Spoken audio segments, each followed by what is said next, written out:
Ecuador, 4 décadas de presidentes.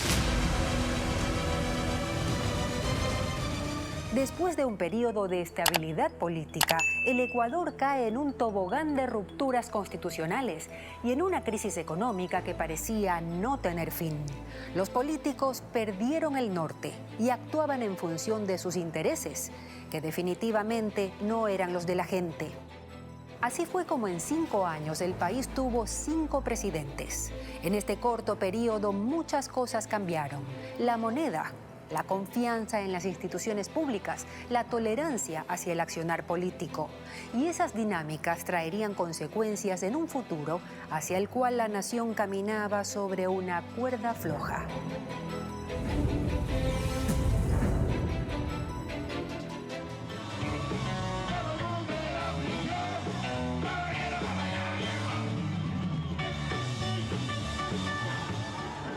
Llegó como un huracán. Llevó la narrativa política al extremo con un discurso que caló profundo en un electorado que en 1996 ya pensaba que daba lo mismo arriesgarse por 1000 que por 1500.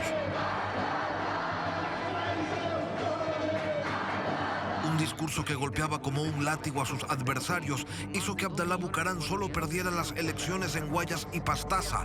En el resto del país triunfó arrolladoramente a un Jaime Nebot que en ese momento veía nacer el inicio de su carrera trunca hacia Carondelet. ¡Ven, pescador! ¡Ven, artesano! ¡Ven! Que cuando Abdalá sea presidente, nunca más masticarás el hambre ni vestirás la desnudez. Jura usted por su honor defender la Constitución y las leyes de la República. Lo juro por la paz y por el pueblo. Desde el inicio, su gobierno estuvo marcado por la informalidad. El presidente Bucaram parecía estar empeñado en demostrar que los rigores rimbombantes del poder no eran cosa suya. Ni siquiera quiso vivir en el Palacio de Gobierno con el argumento de que estaba poseído por fuerzas sobrenaturales. Hablamos del Palacio de Gobierno. Es un palacio que debe ser convertido en biblioteca para la gente mayor de 70 años de edad. Es un infierno, allá hay fantasmas, señor. Es horrible dormir allá adentro con un frío del carajo. Yo soy un hombre joven, que aquí durmió Tamayo, que aquí no me importa un carajo quién durmió. Se declaró loco de amor por su pueblo. Me siento una iglesia, yo me siento uno más. Y cantó, y comió, y bailó mientras el país no terminaba de entender qué era lo que estaba pasando, pero pronto le empezaron a quedar bastante claras las cosas. Jaime Nebot y Rodrigo Borja llegaron a un acuerdo y convocaron a la gente a las calles. El acuerdo quedaría consolidado en esta imagen. Los líderes de la oposición en el balde de una camioneta. Bucaram debe ser juzgado y destituido, en mi concepto y en el concepto de muchos, por una conducta que vulnera el honor nacional. No hemos sido la tribuna en que se discuten las angustias de la gente para encontrar soluciones. Atrás había quedado 1994, cuando roldosistas y socialcristianos, para repartirse las dignidades del Congreso Nacional, consolidaron el pacto de la regalada gana. Estamos en contra de los demagogos que quieren progreso sin sacrificio. En Quito, miles se volcaban a las calles y en el Congreso Nacional comenzaba a operar el acuerdo que se había cerrado para sacar a Bucaram del poder. Acusaciones de corrupción como la de que su hijo Jacobo había ganado $1 millón en las aduanas empujaron una decisión que se intentó configurar como legal, pero que en realidad se trataba de un golpe de Estado. No quiero que Abdalá Bucaram se vaya, pero no a la casa, sino a la cárcel. Pero aquí han pactado. Continúe solicitando. Señor presidente, 44 votos por la moción, 34 votos en contra de la moción, 2 abstenciones. Ha sido declarada vacante la presidencia de la República y el doctor Fabián Alarcón Rivera ha sido elegido presidente constitucional interino de la República del Ecuador. Así, declaraban la incapacidad mental de Bucaram para gobernar apenas 6 meses después de iniciado su mandato y lo destituían del poder, pero Bucaram seguía en el Palacio de Gobierno con sus fantasmas. Sencillamente desconozco lo actuado. Por mí votaron 2.200.000 200.000 personas. Lo mismo 2 millones de No, personas en contra del régimen. 44 amigos. Hay un pelotón que ha salido del Palacio de Gobierno y que va... Las Fuerzas Armadas le retiraron el apoyo a Bucaram, que no tardaría mucho en abandonar Carondelet, pero decía que él era todavía el presidente, mientras en el Congreso, donde ya se habían declarado psiquiatras, resolvían inventarse también la figura del presidente interino y que ésta sea inaugurada por Fabián Alarcón, a la fecha presidente del Legislativo. Pero se habían olvidado que existía una vicepresidenta de la República, electa por votación popular.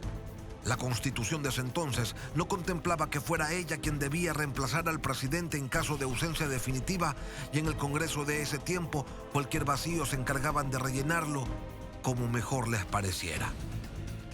Rosalía Arteaga al inicio dio batalla, nombró a algunos ministros para que integren su gabinete, pero en el Congreso no quisieron que ella asumiera el poder. Ese día nombró a parte de su gabinete. Expreso mi disposición de convocar a una consulta popular en el plazo inmediato, con el objeto de que el pueblo, supremo árbitro de la democracia, decida en forma directa a quién corresponde ejercer la primera magistratura del país.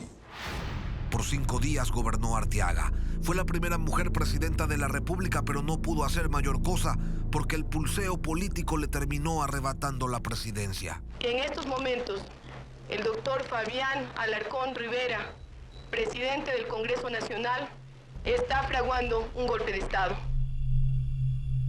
Llegó entonces Fabián Alarcón, quien de entrada convoca a consulta popular para que se ratifique su mandato y también para que la gente se pronuncie sobre una asamblea constitucional para que haga una nueva Carta Magna.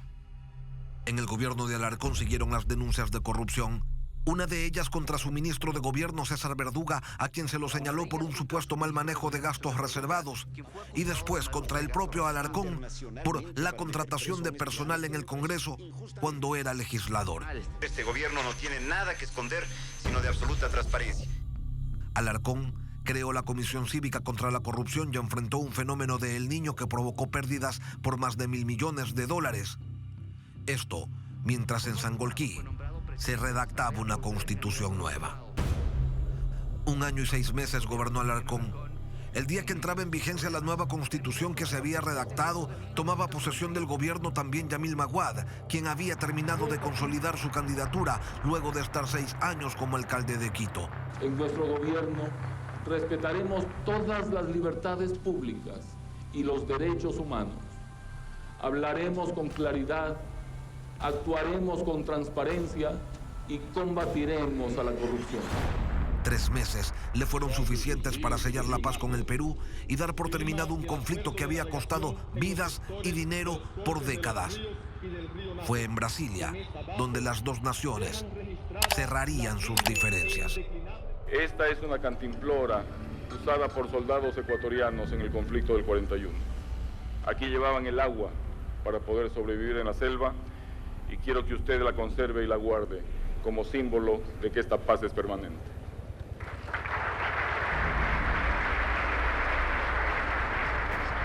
Eran días felices de optimismo, pero la peor crisis financiera de la historia de la República se estaba gestando.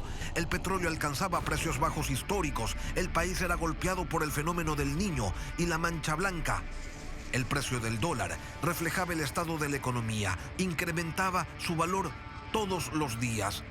Por otro lado, la ley de instituciones financieras permitía que la banca incurriera en libertinajes al reducir al mínimo los controles, dando así rienda suelta a los créditos vinculados, préstamos que la banca otorgaba a sus accionistas y que nunca se recuperaban. En 1998 cayó el primer banco. Era el inicio de una cascada. Filambanco, el más grande del país, estuvo también en problemas y recibió $870 millones en créditos del Banco Central para afrontar la crisis, pero todo el dinero que se le entregó caía en un barril que no tenía fondo. Poco tiempo después, otro de los bancos grandes amenazaba con caer, el Banco del Progreso. Y el pueblo quiere plata, doctor Aspiazu, no quiere promesas. Es entonces cuando el gobierno toma una decisión polémica que marca la historia moderna del país y de su gente. A fin de preservar la estabilidad de la reserva bancaria. No vamos a tocar un centavo de nadie. Se había instituido el feriado bancario, que se extendió por 5 días y que luego se levantó parcialmente, porque igual prohibía a los clientes disponer libremente de su dinero. Solo se les permitía retirar el 50% de lo que tuvieran en sus cuentas, pero nada funcionó. Desde este momento no tengo absolutamente nada. La crisis financiera dejó pérdidas por $6.000 millones y mató al Sucre. Pero no solamente eso. El sistema de dolarización es un sistema conveniente y necesario para el Ecuador. A $1 tiene mate, vea. Saldos ya no azúcares, a $1. La dolarización generó un malestar mayor en una población que había visto gravemente herida su economía. Así, en enero, manifestantes se tomaron la capital de la República exigiendo la renuncia del presidente. Creo que la renuncia del doctor Magua debe contribuir a esta paz. El 20 de enero, una manifestación indígena se tomó el Palacio Legislativo y entonces un sector de la oficialidad de las Fuerzas Armadas decidió respaldar a quienes protestaban.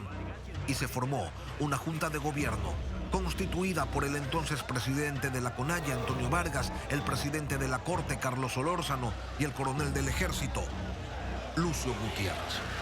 Compañeros, ganó Ecuador. Aquí está el triunfo de nosotros. Sabíamos que los militares estaban con nosotros.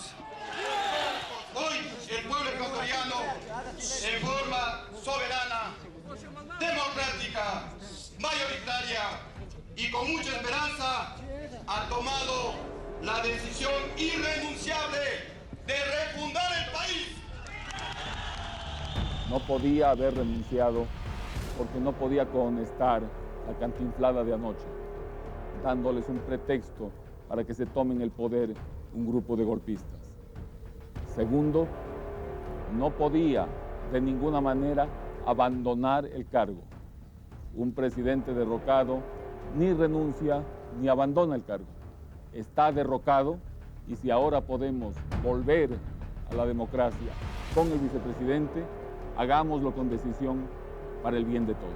Comenzaría entonces un proceso de aprendizaje a una nueva moneda, a un nuevo escenario social, donde la migración ocuparía un lugar preponderante en la realidad de los ecuatorianos.